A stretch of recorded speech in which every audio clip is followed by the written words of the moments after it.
Hello guys, welcome back to Daybook Chidambaram.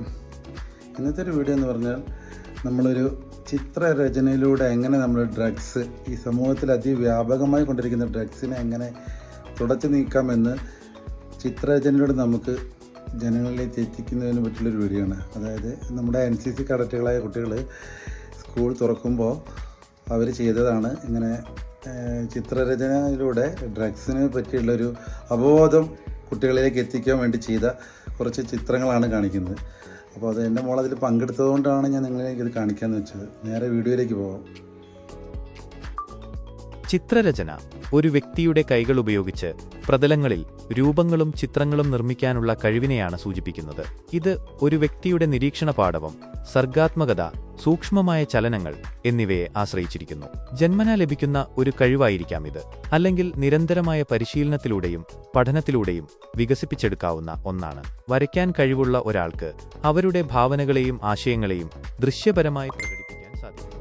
അതുപോലെ ചുറ്റുപാടിലുള്ള വസ്തുക്കളെയും ആളുകളെയും കൃത്യമായി നിരീക്ഷിച്ച് പേപ്പറിലേക്കോ മറ്റ് മാധ്യമങ്ങളിലേക്കോ പകർത്താനും അവർക്ക് കഴിയും. ഈ കഴിവ് കലാരംഗത്ത് മാത്രമല്ല, ഡിസൈൻ, ആർക്കിടെക്ചർ, ശാസ്ത്രം തുടങ്ങിയ മേഖലകളിലും വളരെ പ്രധാനപ്പെട്ടതാണ്.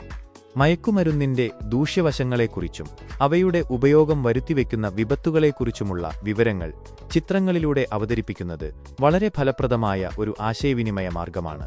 വാക്കുകളേക്കാൾ വേഗത്തിൽ മനുഷ്യന്റെ മനസ്സിൽ പതിയാൻ ചിത്രങ്ങൾക്ക് കഴിവുണ്ട്. പ്രത്യേകിച്ചും മയക്കുമരുന്നിന്റെ കാര്യത്തിൽ അവയുടെ ഭീകരമായ പ്രത്യാഘാതങ്ങൾ ചിത്രങ്ങളിലൂടെ കാണിക്കുമ്പോൾ അത് ആളുകളിൽ, പ്രത്യേകിച്ച് യുവജനങ്ങളിൽ ശക്തമായ സ്വാധീനം ചെലുത്തും. വാക്കുകളിലൂടെ മാത്രം വിവരിക്കുമ്പോൾ ലഭിക്കാത്ത ഒരു വൈകാരികമായ സ്വാധീനം ചിത്രങ്ങൾക്കുണ്ട്. ചിത്രങ്ങൾ ഉപയോഗിച്ച് വലിയ പ്രചരണം നടത്താൻ സാധിക്കും. സ്കൂളുകൾ, കോളേജുകൾ, പൊതുസ്ഥലങ്ങൾ എന്നിവിടങ്ങളിൽ ചിത്രപ്രദർശനങ്ങൾ നടത്തുന്നത് മയക്കുമരുന്ന് വിരുദ്ധ ബോധവൽക്കരണത്തിന് വലിയ സംഭാവന നൽകും. ഗൈസ്, അപ്പോൾ ഈ കൊച്ചു വീഡിയോ ഇഷ്ടപ്പെട്ടെന്ന് കരുതട്ടെ.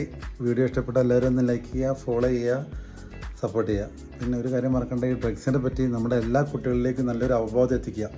കാരണം ഡ്രഗ്സിനെ തുടച്ചു നീക്കുക എന്നൊരു ഉദ്ദേശം മാത്രമാണ് ഈ കുട്ടികൾക്ക് ഉണ്ടായിരുന്നത്. അപ്പോൾ എല്ലാവർക്കും ഒരിക്കൽ കൂടി ബൈ.